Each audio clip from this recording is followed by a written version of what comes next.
If we've learned anything from Abraham and Sarah up to this point as we study Genesis and these chapters about their journey, if I've learned anything, it's that even though the grand patriarch and matriarch of the three world religions, Judaism, Islam, and Christianity, life can still have challenges, yet they show great faith and they work through their doubts to trust God. And finally, we are at the point where Sarah is going to have a son.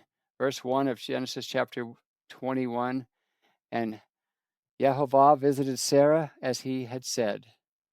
Jehovah did speak unto Sarah as he had spoken. For Sarah conceived and bare Abraham a son in his old age at the set time of which God had spoken to him.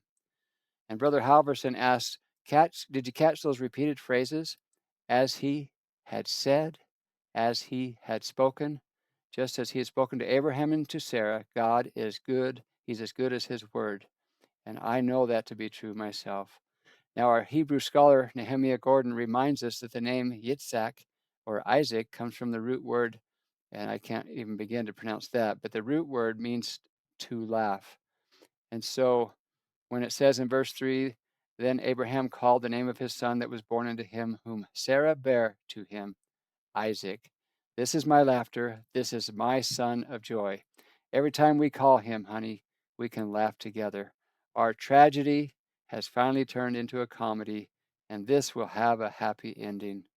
Verse 4, and Abraham circumcised his son Isaac, being 8 days old, as Elohim had commanded him. So just as God will do everything he said, Abraham is going to do everything he committed to. The token of the covenant is being passed on to the next generation, as odd as that token might be when you think about it, at least from our day and age. Now, verse 5, and Abraham was 100 years old when his son Isaac was born unto him, which makes, Brother Halverson says, Sarah, that makes her 90 years old. It's been 38 years since we saw this first promised in the book of Abraham. We're talking about the book of Abraham in that 35-page book, that wonderful pearl of great price, which has such great value to me. The added insights that we know about Abraham and other founding fathers or great patriarchs of the faith. I love that book. And then Brother Halverson adds this, the promise of seed like the stars of heaven and the sands of the sea. Are we willing to wait that long, decade after decade of tragedy before the comic relief finally arrives? I hope we are that patient. Abraham and Sarah were. Sarah, who earlier was afraid of her laughter and denied when God said, you laughed. And she said, no, I didn't. Now she's rejoicing in her joy. She's laughing about her laughter. In fact, in verse 6, she says, in fact, let me just add a little insight before we read verse 6. Nehemiah, our Hebrew scholar, says the laughter Sarah is speaking of is a celebration of life. She and Abraham and all that hear the good news can celebrate this miracle of giving birth to the promised son at such an old age as God had promised. And then the verse reads, God hath made, or Elohim hath made me to laugh, so that all that hear will laugh with me. She's made an Isaac laughing sound, and we can laugh too. If I can Isaac, anyone can Isaac, believe me. And Brother Halverson reminds us again, the Hebrew word is Yitzhak. Then let's all go out and Yitzhak to our heart's content. There's something beautiful here about, do we rejoice in the joy of other people? Are we as excited about their excitement as they are? Do we rejoice in their joys? He adds, I sure hope so. Verse 7, and she said, no doubt No. And she said, and then Brother Howerson adds, and no doubt, still with a grin on her face, who would have said unto Abraham that Sarah, speaking of herself, should have given child children suck? For I am born him a son in his old age. Notice she's pointing out his age, not hers. And Brother Halverson says, not just to be able to give birth, but then to nurse this child. That's a miracle. And we saw that miracle in the Book of Mormon, or we can see that during that wilderness journey from Jerusalem to the New World, 8 years with no fire, not cooking their food. And the men were shocked in their families that their women were still able to give birth and even nurse their children. That's from 1 Nephi chapter 17, verse 2. That's miraculous, and Sarah is feeling that same miracle. And we'll see that miracle repeated in the New Testament, he adds. Back to our Hebrew scholar, Nehemiah Gordon. Verse 8 next is the celebration and confirmation of his name, for all to enjoy and rejoice in his name and his life. And the verse reads, and the child grew and was weaned, and Abraham made a great feast the same day that Isaac was weaned. I do love the thought of feasting on that day when a child can start to move from milk to meat himself.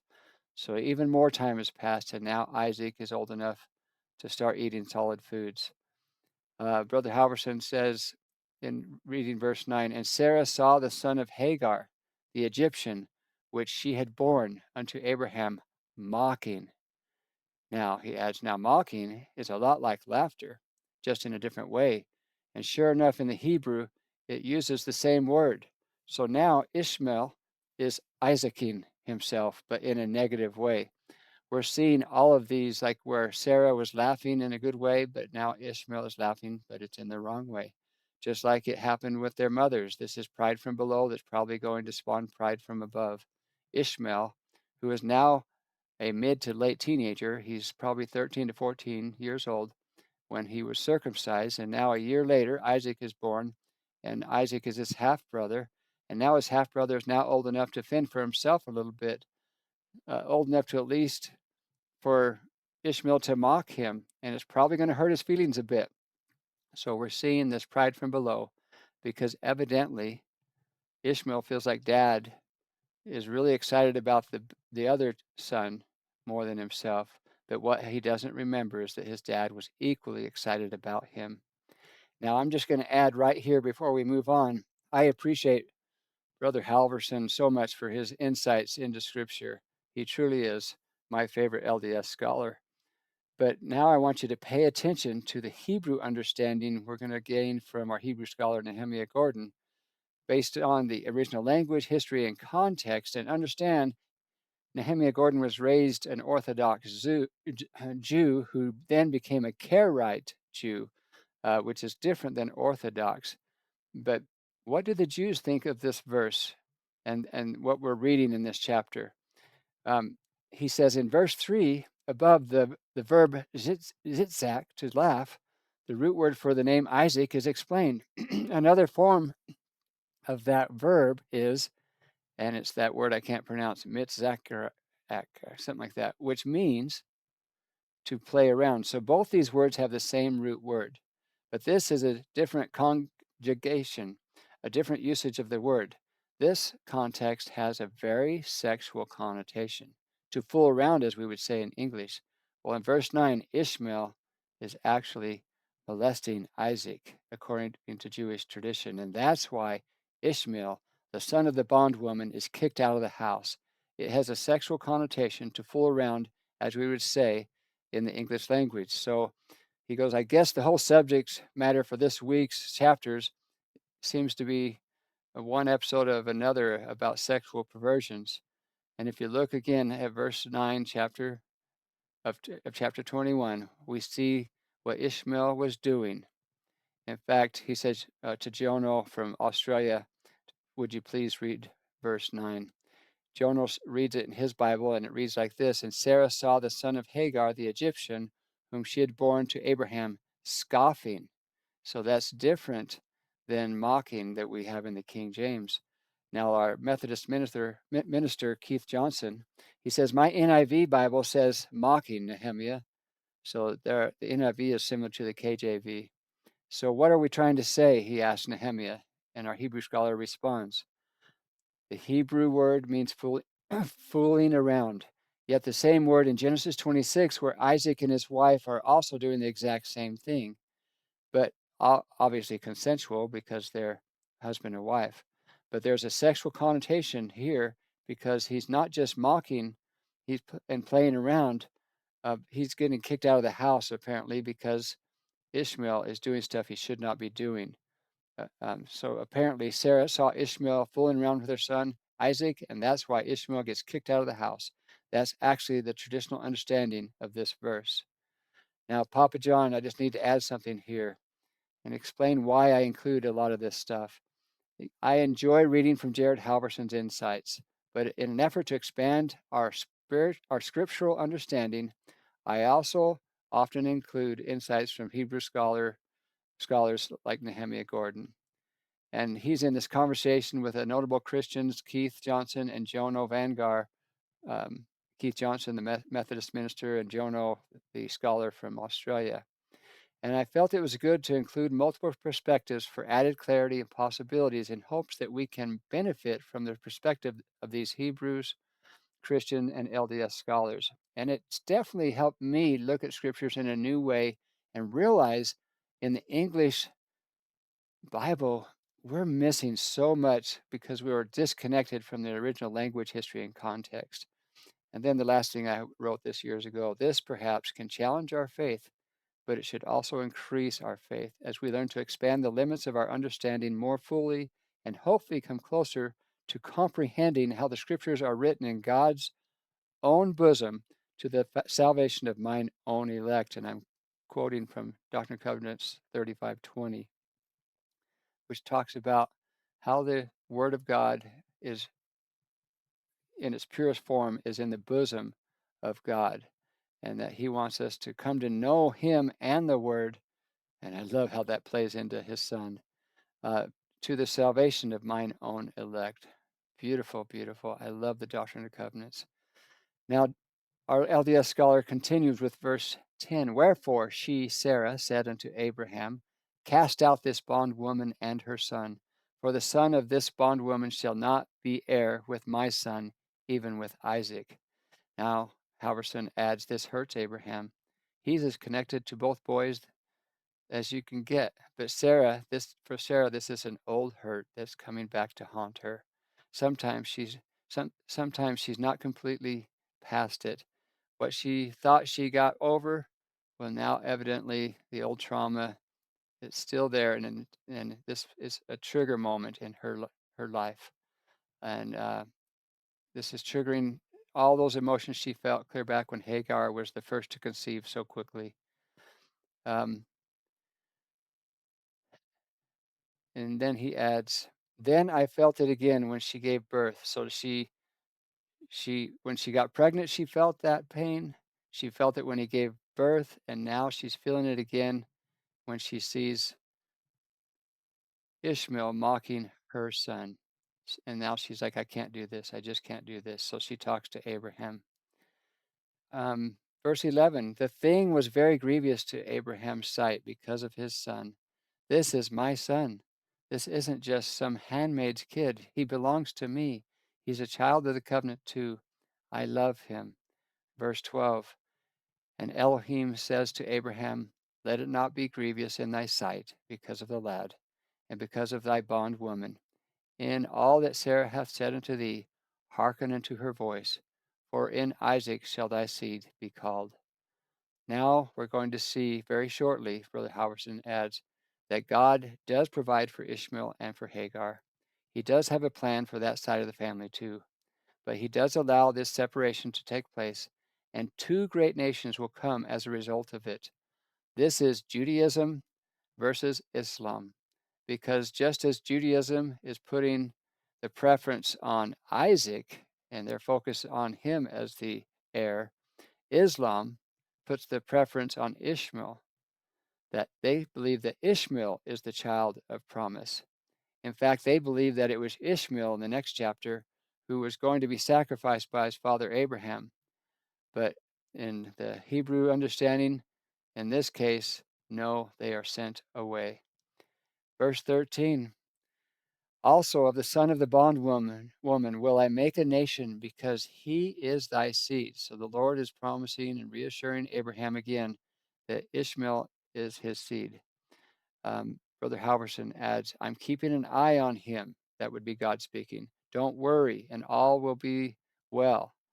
But I don't want any confusion here as far as the covenant is concerned and the birthright. It's going to be through Isaac because it's through Sarah. Now, if you didn't catch that, I've overlooked this my entire life till Brother Halverson pointed this out. It's not through Abraham. The birthright is because of Sarah. Now, Brother Halverson explains. Now, I'll probably repeat this when we meet Rachel and Leah, because here's the irony. Jacob has all kinds of sons, but the birthright goes through Joseph because Joseph is Rachel's son, not Leah's. So we're realizing that the mother plays an important role in this covenant relationship. And he continues, and in a similar way, in this generation, the covenant is through Isaac, because he is Sarah's son, not Hagar's. If it was all about Abraham, Ishmael would be just fine. He'd be good. If it was all about Jacob, then Reuben and Simeon, or Asher and Gad, or anyone else would be as good, which lets us know maybe it's not just about Abraham or Isaac or Jacob. Now, I know we always talk about, he says, we talk about Abraham, Isaac, and Jacob as the patriarchs, but maybe we need to give a little more attention to the matriarchs. Honestly, the way it's set out here, although we always refer to God as the God of Abraham, Isaac, and Jacob, it seems more accurate to refer to him as the God of Sarah, Rebekah, and Rachel. It was the mother's line that mattered even more than the father's. There's something to be said for covenant marriage. Daughters of Sarah and Rebekah and Rachel, Brother Halverson says, I pray you never feel like second-class citizens. He is not just the God of your fathers, he's the God of your mothers. Thank you, Jared Halverson, for that incredible pearl of wisdom and insight that I've overlooked until I read him and listened to his podcast from probably 3 or 4 years ago or more. Now, verse 14, Abraham rose up early in the morning. He took bread and a bottle of water. And then Brother Halverson says, there's his hospitality kicking in as always. Back to the verse, and gave it unto Hagar, put it on her shoulder and the child, and sent her away. And she departed and wandered in the wilderness of Beersheba. Now, unfortunately, a little bread and water isn't going to last long. In fact, it only lasts one verse. So in verse 15, we read, the water was spent in the bottle. So now she kind of becomes the personification of a widow or a single mother. What am I going to do? Well, sadly and astonishingly, the stories have so many negative twists and turns. She cast the child under one of the shrubs. She saw no solution, so let's have some empathy here. She's desperate. There was no hope. There was no future for him or for her. Perhaps in her devastation, she's thinking, I just can't watch this. So at least I will give him a measure of shade to die in. I'll stand here and die in the sun. This is an early example of the widow of Zarephath from 1 Kings, which we'll get to eventually, where that widow says, I'm about to die, and my son also. I'm going to make one last cake for us to share, and we'll eat it and die. Well, here we've drunk and eaten, and they're out of food, and now Hagar, assuming we are ready to die. But then in verse 16, she went and sat her down over against him a good way off, as it were a bow shot. For she said, let me not see the death of the child. And she sat over against him and left up her voice and wept. Brother Halverson adds, Hagar is a good soul, as a human as the rest of us, as human as Sarah. Here she is, the mother with a mother's heart. I have nothing to give, but I can't stay and just watch this happen. Verse 17, And it's interesting, we have 3 times that the divine title is used in this verse.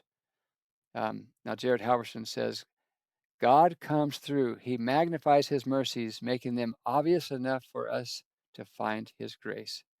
God heard the voice of the lad. That's what's written in verse 17 or 16. Where's it at? Of the lad, verse 17.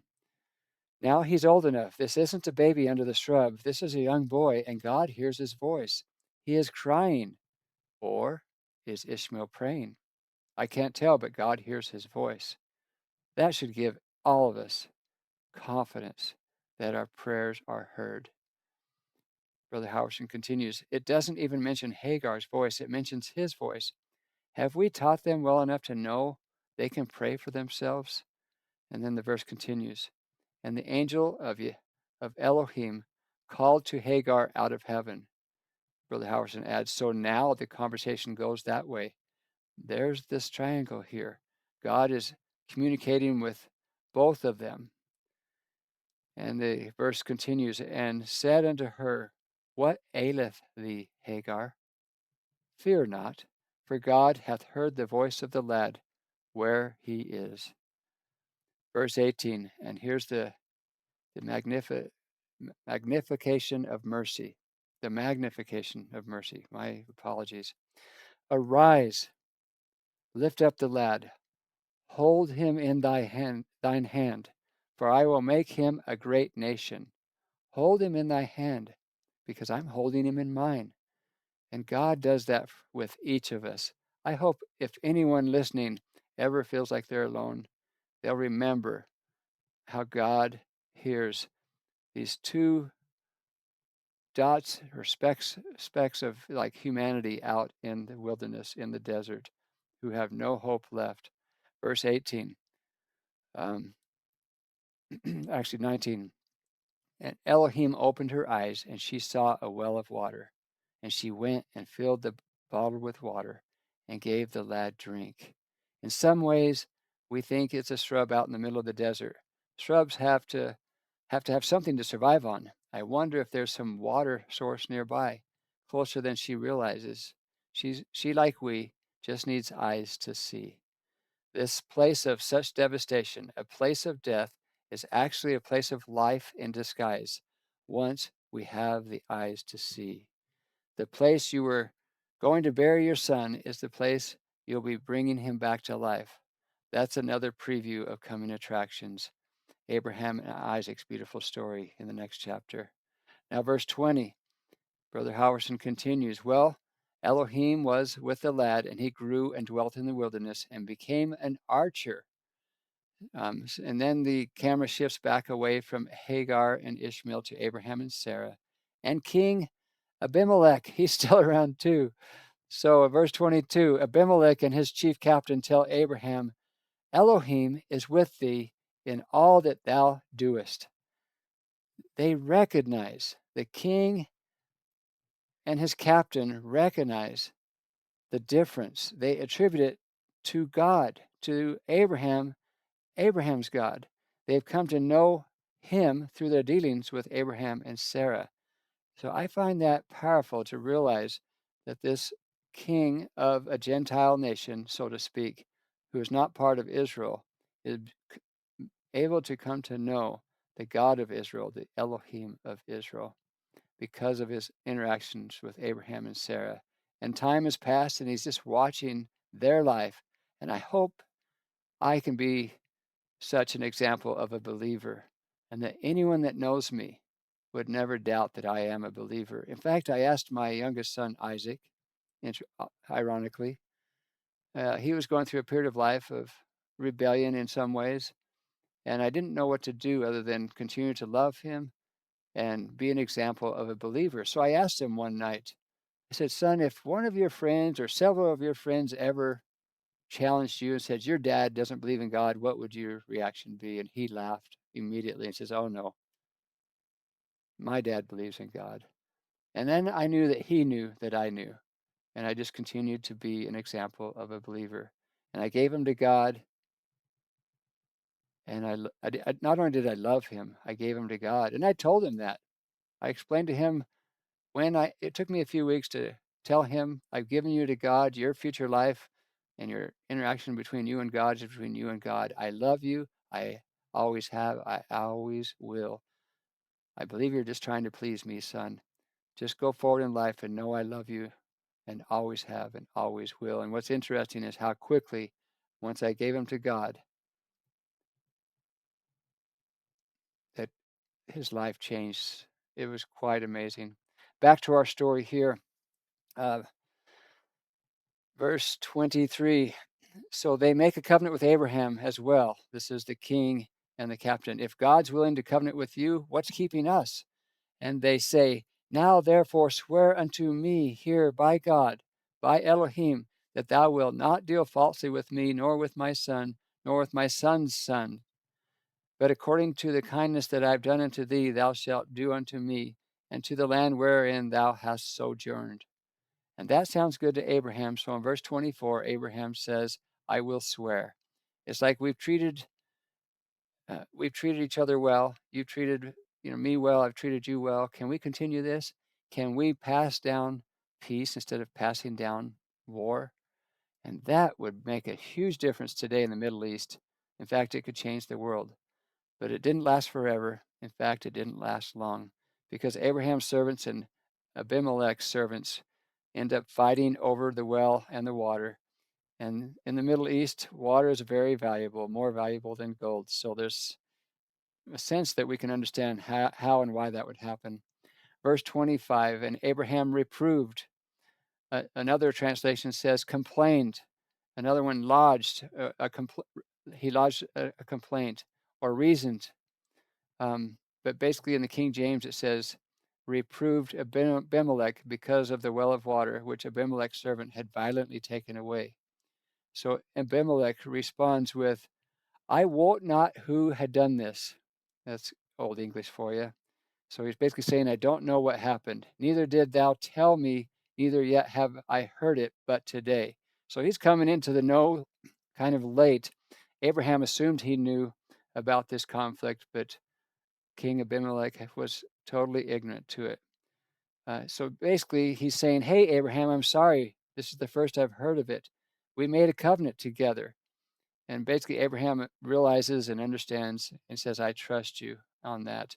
In verse 27, Abraham took sheep and oxen and gave them unto Abimelech, and both of them made a covenant. So they've made amends. So this is Abraham's turn to go above and beyond. And rather than just seek justice, I'll offer generosity and hear all these flocks and herds as well beyond what he's given in the past. And Abraham set 7 ewe lambs of the flock by themselves. So he's handed them over. And Abimelech said unto Abraham, well, what mean these 7 ewe lambs which thou hast set by themselves? So he separated them from his flock as a gift to King Abimelech. So Abraham explains to the king in verse 30, these 7 ewe lambs shalt thou take of my hand, that they may be a witness unto me that I have digged this well. So this one really is mine, and I'm willing to prove it. So the well that was taken away, Abraham was responsible for having dug. But yet that couldn't stop others in the land, and then the king's men took it away from him. So I want to make it right. I'm making sure this is right in everyone's eyes. Remember, with the number 7, Brother Howerson adds, remember, there might be some importance to this 7 ewe lambs. That number 7 symbolizes completeness and totality and wholeness. These ewe lambs are gifts so that we will keep on giving. There's some symbolism here. And recognizing that is in verse 31. And he called the place Beersheba, which means the well of the oath, or the well of 7, because there they swear both of them. Such a beautiful story here of covenants made, and now covenants to be kept. As we end, Abraham has planted a grove in Beersheba, and he called the name after Yehovah and the everlasting Elohim. Beautiful. He's digging wells and planting orchards, and he's seems content in the kingdom of King uh, Abimelech, which is quite interesting to me. He's in the land of the Philistines, or Philistines, however you want to say it. And for now, we're going to call this quits, and we'll pick this up in the next episode.